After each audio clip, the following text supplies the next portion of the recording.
Good afternoon. I'm Sarah LeBrun-Blaschka, Director of Medical Nutrition and Practitioner Engagement at Metagenics, and I'm proud to have our speaker today, Dr. Jennifer Stagg.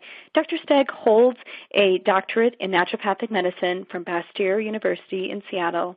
Dr. Stagg has an integrated practice in Connecticut, and she has also appeared frequently on NBC, ABC, and CBS. Dr. Stagg is releasing her new book, Unzip Your Genes, on November 15th. Today, Dr. Stagg will present on Take the Gut Back to Where It All Began. I'd like to turn it over to Dr. Jennifer Stagg. Thank you. Thanks so much, Sarah. And thank you to all of you out there who are attending, taking some time out of your evening or afternoon to join us.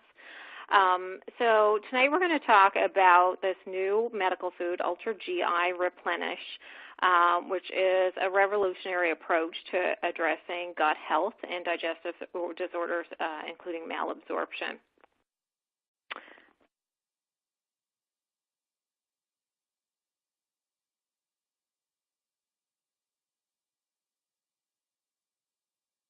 Trouble advancing this. Okay. First, I want to talk about dysbiosis. We're pretty familiar with this topic in the integrative and functional medicine field. So just a little reminder, when we talk about dysbiosis, we're addressing the imbalance in bacterial counts and classes in the intestinal tract. Here you can see outlined a state of eubiosis would be when all of these commensals and symbionts, pathobionts are sort of in balance, and then easily the gut can get out of balance, which is a state of dysbiosis.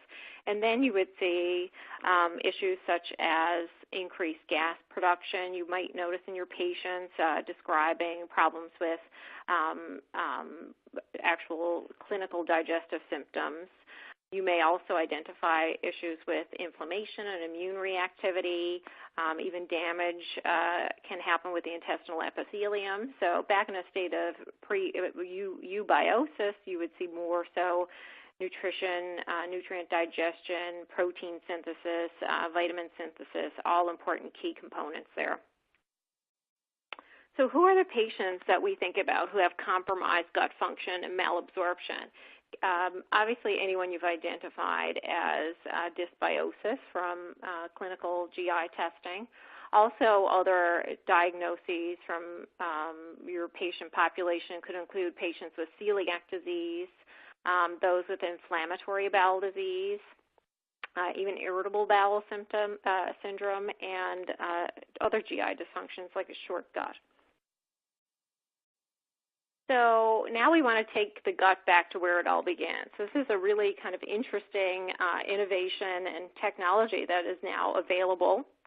And the key ingredient I'm going to discuss tonight is 2-fucosal lactose, which is often referred to as 2-FL. This specific ingredient is a nature-identical human milk oligosaccharide. So these are referred to as HMOs. These are targeted prebiotics, actually a very specific type of prebiotic, which I'll go over. These help promote a healthy microbiome. Furthermore, there's actually functional effects with this particular ingredient, anti-adhesive properties, which can actually block harmful bacteria. Also in the formula, it's a base of pea and rice intact protein with added branched-chain amino acids, and sustamine, a key component, dipeptide glutamine. And I'll cover that on a subsequent slide. The omega-3 content comes from flax, and then there's also additional MCT to support fat absorption, and it really tastes great. I've had some patients describe it tasting like cake batter, which a lot of people like that, but it is a very good taste profile, very easy for patient compliance. So when we think about medical foods, the base that designed by the team at Metagenics is a very good, healthy, plant-based protein. Then on top of that, the carbohydrate mix, They'll identify the fat blend I just touched on, added micronutrients, and then research-based key ingredients like the 2FL. So probiotics are a common term. A lot of people, your patient base, understand what a probiotic is. They often don't understand the concept of prebiotic. Prebiotics are non-digestible carbohydrates that act as food for the beneficial microbes. But there are various classes of prebiotics. So first class is a general prebiotic. This is a food, a non-digestible carbohydrate that would really feed all of the microbes. So it's non-discriminating. So sometimes when you give patients just a general prebiotic, they can sometimes not feel so well if they have overgrowth. The next category is specific prebiotics. These are identified as food that are for beneficial microbes. So now you get a little bit more specific on the types of bacteria that will uptake these types of prebiotics and use it for a fuel source. And then the third class is a functional prebiotic. So these are prebiotics that they can act as fuel sources, but they actually have functional activity. And this is where 2FL fits this category here, which there is a very, very unique category to occur in. These human milk oligosaccharides, not really a term that a lot of you may be familiar with. Some of you may be, but it's not on a lot of providers' radar. But these HMOs are carbohydrate compounds, and they're unique to human milk. Studies have shown that there are at least 150 unique type of carbohydrate structures that have been identified. The most abundant form of HMO is the 2FL, the 2-fucosyl-lactose. These HMOs have been shown to be anti-adhesive, so they can act as a decoy to mimic an attachment site for certain pathogens, and so this has even been identified for various types of pathogenic bacteria like Campylobacter. HMOs may also have the ability to modify the epithelial cell surface as well through glycosylation, and that can alter the expression profiles of pathogen attachment sites, so thereby reducing the rates of infectious GI diseases. So just to summarize, 2FL naturally occurs in human milk. It has a prebiotic effect, and very few bacteria can metabolize the entire HMO. These structures can be found on intestinal epithelia and act as a decoy, and then there's selective bacterial growth that gets promoted, which affects butyrate production. Part of the carbohydrate piece of this medical food contains IMO, so this is isomaltooligosaccharides. This is considered a specific prebiotic. 5 grams of IMO in one serving of this product. Just to touch on fiber, only about 10 to 15 grams typical for the average American, and really we should be getting upwards of 35 grams. So at least this is adding 5 grams, and this particular type of fiber, it has the added effect of being a prebiotic. It also produces short-chain fatty acids like acetate, but especially butyrate as an end product. It also inhibits the growth of harmful microorganisms and can contribute to the growth of bifidobacterium, one of our beneficial bacteria. So butyrate is a byproduct of bacterial fermentation, and so it's considered a short-chain fatty acid. You can measure these levels on a GI stool evaluation. The importance of butyrate is pretty widespread. Intestinal barrier function can be impacted by butyrate, low butyrate levels. Cell growth and differentiation, immune regulation, also effects on inflammatory and oxidative stress. Another key component of this specific ingredient in this medical food is glutamine in the form of a dipeptide. So most GI formulas will contain glutamine in some as part of the ingredients. This particular formula has a dipeptide glutamine, and the advantage of this, and it's alanine glutamine, these amino acids can get absorbed for the energy cost of one. So you have faster transport, it increases the transport rate into cells, requires less energy, and it aids faster recovery. So the GI Replenish, Ultra GI Replenish, contains the 2 whole grams of 2FL, that targeted prebiotic, functional prebiotic to impact and promote the healthy microbiome. It also has anti-adhesive properties. It features sustamine, which is the dipeptide glutamine, which there have been more than 50 studies on. Added MCT for supporting fat absorption, bypassing through the portal vein for absorption. And then, of course, free of soy, non-GMO, low added sugar, and great taste to enhance patient compliance. This particular medical food was part of an open-label clinical study that I had the pleasure to participate in. So I've been a part of a couple of clinical studies now with Metagenics.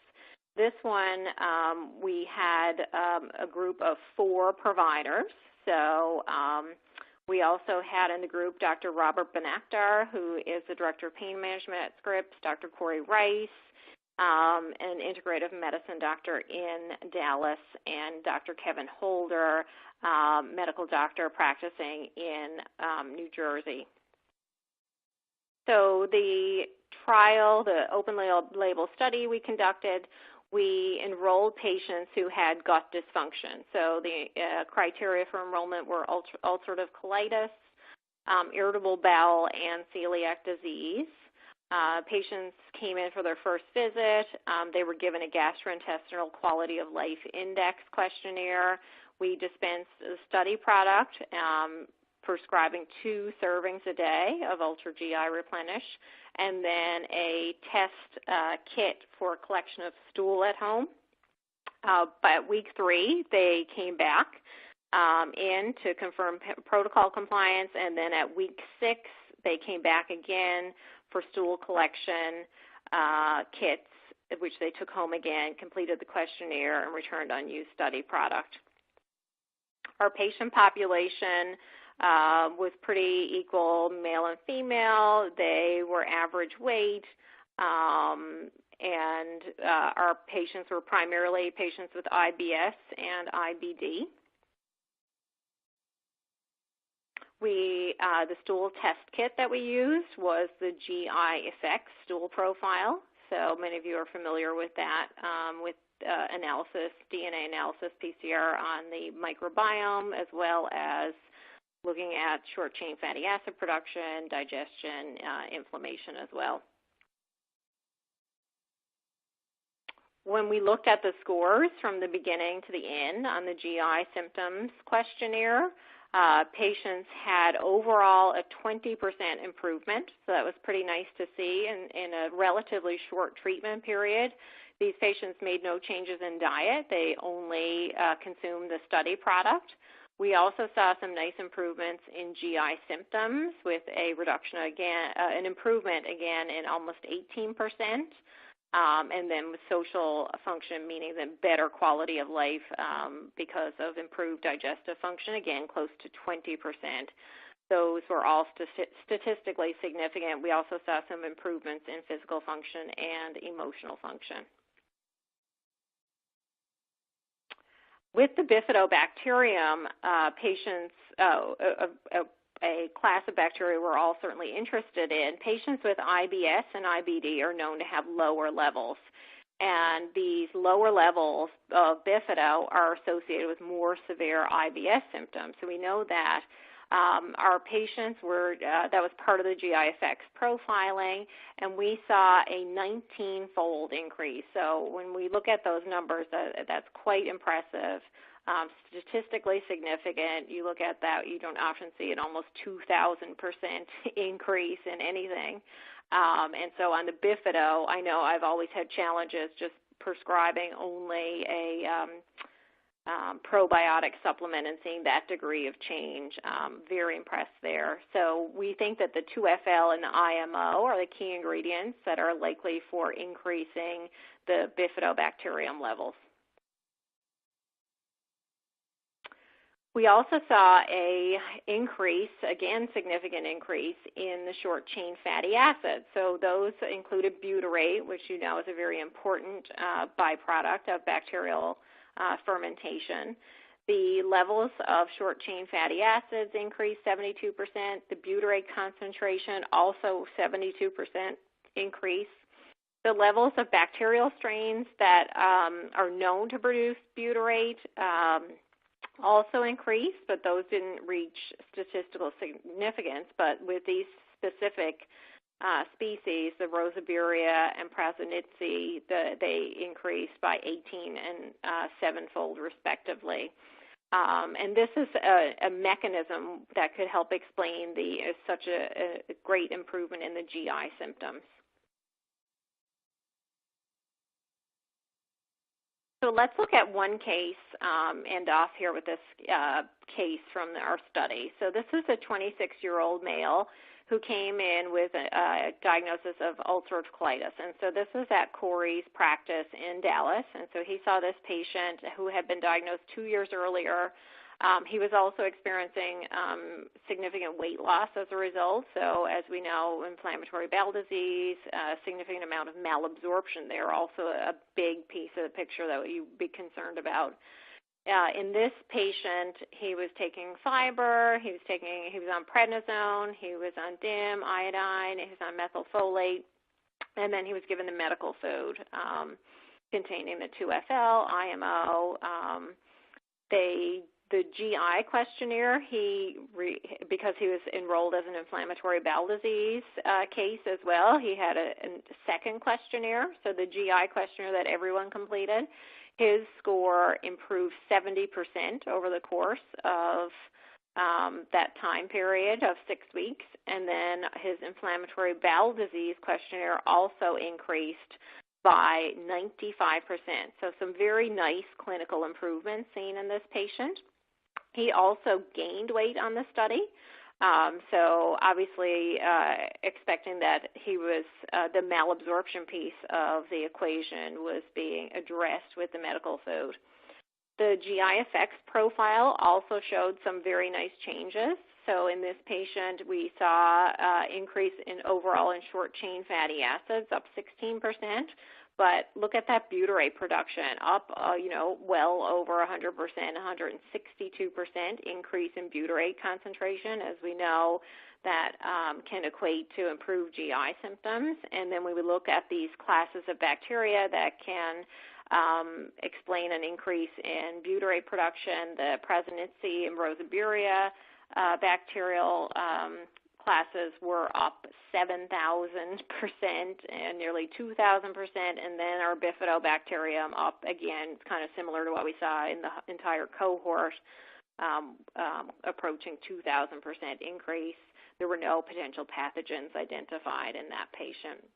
So a really, really nice example of what this formula can do without changes in diet, again, I want to emphasize, and only over the course of 6 weeks. So just to summarize, what we saw in our open label study was that the GI symptoms and the quality of life scores reflected a significant improvement. We also saw a 19-fold increase in bifidobacterium. And the butyrate production and short-chain fatty acids increased by over 70% as well. So really nice changes seen there. So now, just to finish up, when we're approaching patients with gut dysfunction, we think about dysbiosis and imbalance in the microbiome. This is my go-to medical food, so the Ultra GI Replenish is part of that therapy, along with dietary changes. So you could see even improved changes with a dietary and 5-hour program. Along with that, many of these patients have underlying inflammation, so using SPMs can be very helpful. probiotic-specific strains like the Lactobacillus plantarum 299V. I have a lot of great experience using that, and then adding gluten endopeptidases can provide great benefit as well.